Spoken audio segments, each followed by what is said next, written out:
बिस्मिल्लाहिर्रहमानिर्रहीम। Welcome to CSS virtual academy. आज हम अपना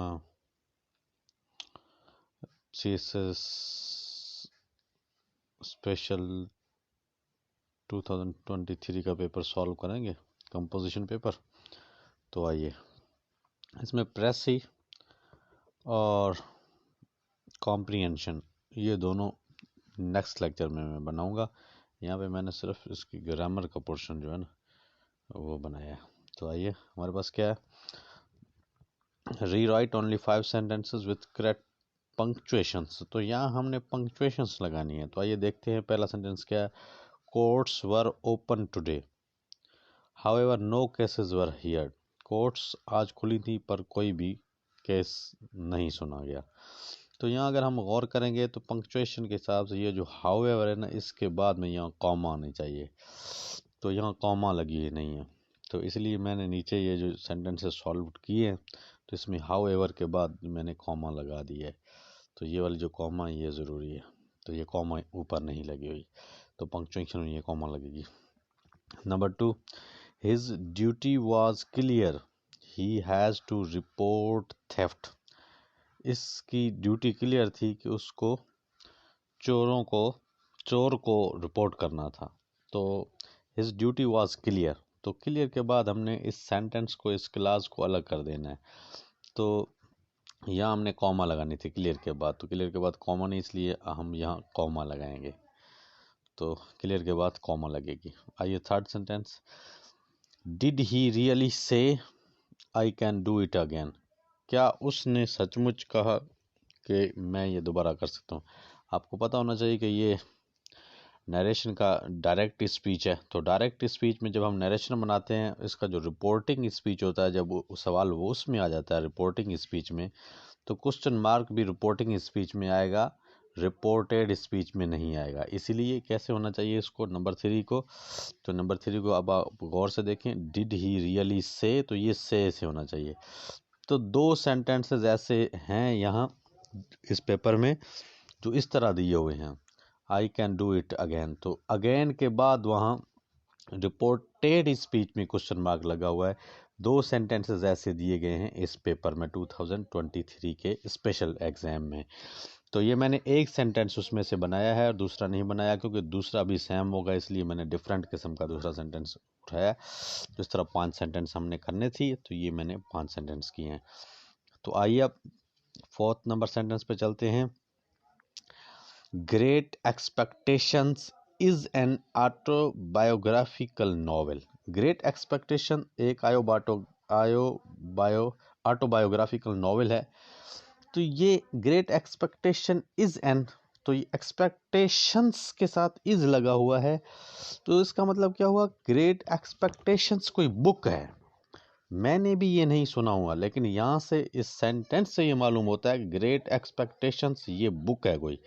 तो इसलिए हम क्या करेंगे, ये जो बुक होती है इसको इन्वर्टेड कॉमास में हम बंद करते हैं, तो डबल इन्वर्टेड कॉमास आती हैं। तो ये जो 4th सेंटेंस है इसमें मैंने डबल इन्वर्टेड कॉमा लगा दी हैं। तो ये इस तरह डबल इन्वर्टेड कॉमा हमको लगानी पड़ेंगी। तो इस तरह के भी 2 सेंटेंस थे जिसमें हमने डबल इन्वर्टेड कॉमा लगानी थी। आगे चलते हैं। The atom was discussed and decided, however members by no means convinced. तो मेंबर्स जो थे वो राज़ी नहीं हो सके, तो चीज़ डिस्कस हुई और फैसला भी होगा, लेकिन मेंबर जो है वो डिसाइड नहीं हो सके। तो हाउएवर आपको पता होना चाहिए, ऊपर भी हाउएवर दिया हुआ है, नीचे भी हाउएवर दिया हुआ है, तो इसके बाद में कॉमा आएगा। तो ये हुई पंक्चुएशन। तो पंक्चुएशन के बाद चलते हैं आगे। अगला सवाल हमारे पास क्या है, अगले सवाल में है करेक्ट। तो हमारे पास 7 सेंटेंस दिए, उनमें से हमने कोई भी 5 करने हैं। तो correct any 5 of the following, कोई भी 4 करें। I am looking forward to see you on Monday, मैं देख रहा हूँ आपको मंडे को मिलने के लिए।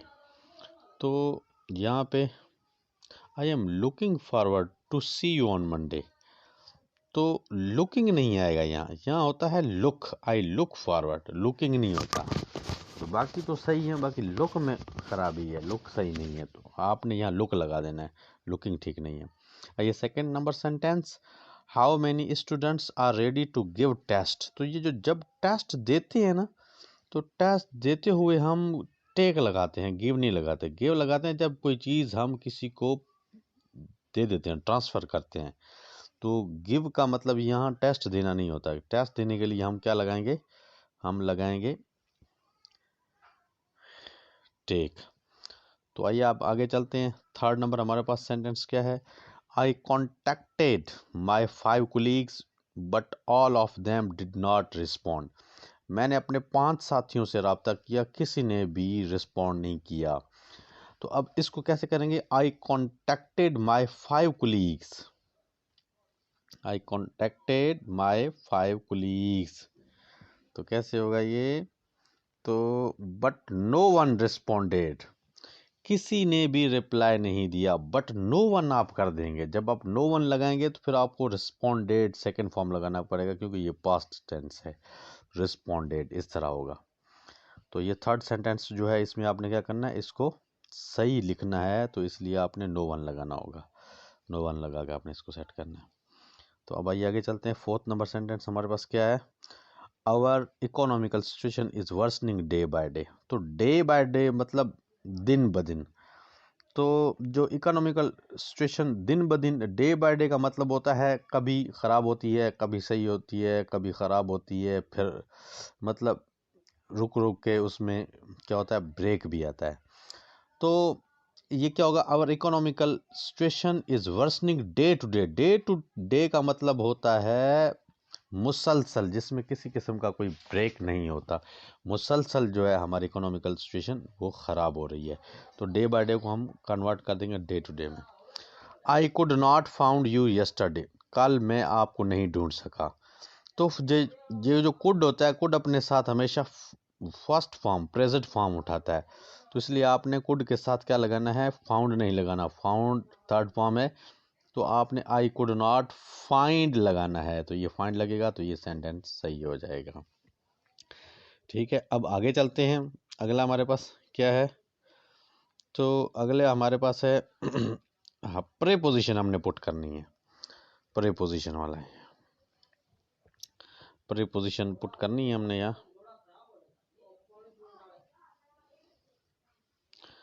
तो आइए प्रीपोजिशन पुट करते हैं यहाँ। क्या प्रीपोजिशन आनी चाहिए, प्रीपोजिशन यहाँ आएगी, प्रीपोजिशन। तो आइए हमारे पास पहली प्रीपोजिशन क्या है, what can be reason dash absence. ये जो एब्सेंस है ये नाउन है, लेकिन ये नाउन कोई इंसान या कोई शख्स वगैरह नहीं है, तो इसलिए एब्स्ट्रैक्ट नाउन है। एब्स्ट्रैक्ट नाउन से पहले हमेशा क्या लगेगा, फॉर लगेगा, तो यहाँ फॉर लगेगा। वरना अगर यहाँ एब्सेंस की जगह और कोई होता, टीचर या प्रिंसिपल या और कोई भी इधर, what can be reason dash of your, मतलब यहाँ नाउन की जगह पे और कोई चीज़ होती, ऑफ पीपुल, पीपुल इंसानों का क्या सबब है, तो इसके लिए आप ऑफ लगाते। ये फॉर तब लगेगा जब कोई इंसान नहीं होगा, एब्स्ट्रैक्ट नाउन होगा। तो नंबर 2 पे आते हैं। 2 क्या है, यू वॉन्ट, नंबर 2 है you want be able to bring them knees. आप उनको क्या है, झुका नहीं सकते। तो ब्रिंग देम नीज, नीज का मतलब होता है गोडे, तो आप उनको झुका नहीं सकते। ब्रिंग जो होता है झुकाने के लिए आप ऑन लगाते हैं, bring on, bring on knees, तो आप यहाँ ऑन लगाएंगे। Number 3, we should not give dash such pressure texts. तो अब यहाँ 2 लग सकते हैं, एक तो है गिव अप भी आप लगा सकते हैं, गिव इन भी लगा सकते हैं। गिव इन का मतलब होता है आपको ऐसी टैक्टिस, प्रेशर टैक्टिस में जाने की ज़रूरत नहीं। गिव अप का मतलब होता है ऐसी प्रेशर टैक्टिस को छोड़ने की ज़रूरत नहीं। तो ये दोनों आप लगा सकते हैं, अप भी इन भी लगा सकते हैं। आइए, डिड यू पे the bill dash in cash, क्या आपने बिल कैश अदा किया। तो आप यहाँ इन लगाएंगे, in cash. I agreed his devised plan, मैं इसके बताए हुए प्लान पे मुत्तफिक हूँ, तो यहाँ आप टू लगाएंगे। यहाँ विथ भी लगता है, एग्री के साथ विथ भी लगता है। विथ तब लगेगा जब यहाँ कोई इंसान खुद होगा, पर्सन होगा। यहाँ अगर कोई पर्सन हो तो आप वहाँ विच लगाएंगे। अगर पर्सन नहीं है, उस पर्सन का वर्क है, उसकी क्या है, कोई सजेशन है, तो आप उसके साथ टू लगाएंगे। तो ये सवाल भी हमारा हो गया। आइए अब आगे चलते हैं। आगे हमारे पास क्या है, पेयर ऑफ वर्ड्स। ये इंतहाई डिसेंट किस्म का क्वेश्चन होता है, ये बहुत परेशान करता है। इसके लिए आपको बहुत ज़्यादा मेहनत करने की ज़रूरत होती है ताकि आप पेयर ऑफ वर्ड्स की जो 10 वर्ड्स हैं उनको आप कवर कर सकें। तो ये पेयर ऑफ वर्ड्स वही हैं जो मैं पिछले लेक्चर्स में आपको बता चुका हूँ। ये सेम वही वर्ड्स यहाँ आए हुए हैं। तो इंडस्ट्रियल, इंडस्ट्रियस। तो इंडस्ट्रियल क्या है, इंडस्ट्रियल का मतलब होता है रिलेटेड टू इंडस्ट्री, सनत, सनती। तो इस तरह फिर आगे क्या है, किस तरह सेंटेंस बनेगा, Karachi is our industrial city, Karachi हमारा सनती शहर है। इंडस्ट्रियस, इंडस्ट्रियस का मतलब है हार्ड वर्किंग, मेहनती। इंडस्ट्रियस का मतलब है हार्ड वर्किंग, मेहनती। तो मेहनती, इंडस्ट्रियस का मतलब होता है मेहनती। तो इंडस्ट्रियल का मतलब होता है सनती। तो ये दोनों सेंटेंस आप बना सकते हैं। तो अल्लाह हेल्प्स इंडस्ट्रियस वर्कर, अल्लाह मेहनती को पसंद करता है, मेहनती मजदूर को पसंद करता है। नंबर 2 आइए आगे चलते हैं। हमारे पास क्या है, एलिजिबल। एलिजिबल, एलिजिबल, इस एलिजिबल का मतलब है काबिल।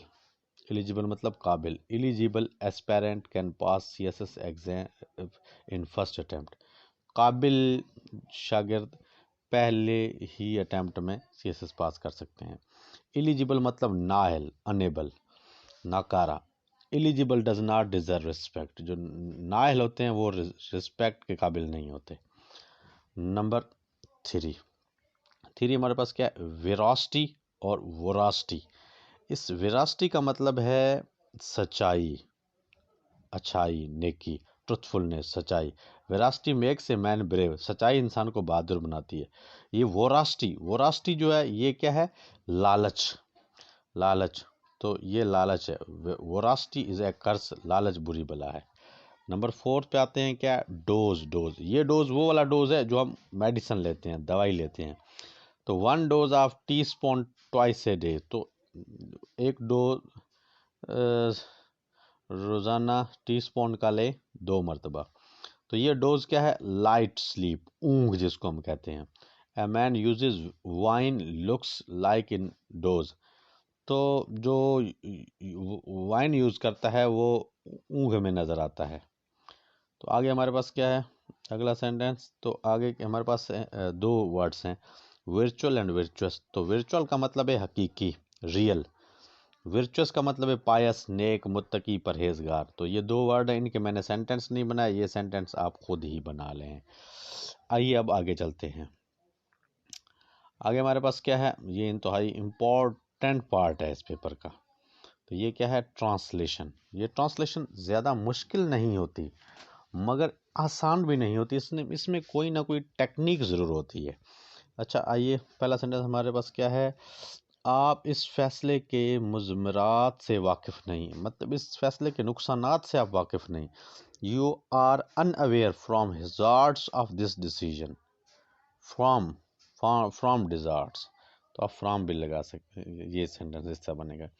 सदर की अपने हम मनसब से मुलाकात तयशुदा थी। The president's meeting with his counter part, ये काउंटर पार्ट वर्ड ये है ना, ये यहाँ प्रॉब्लम कर रहा है।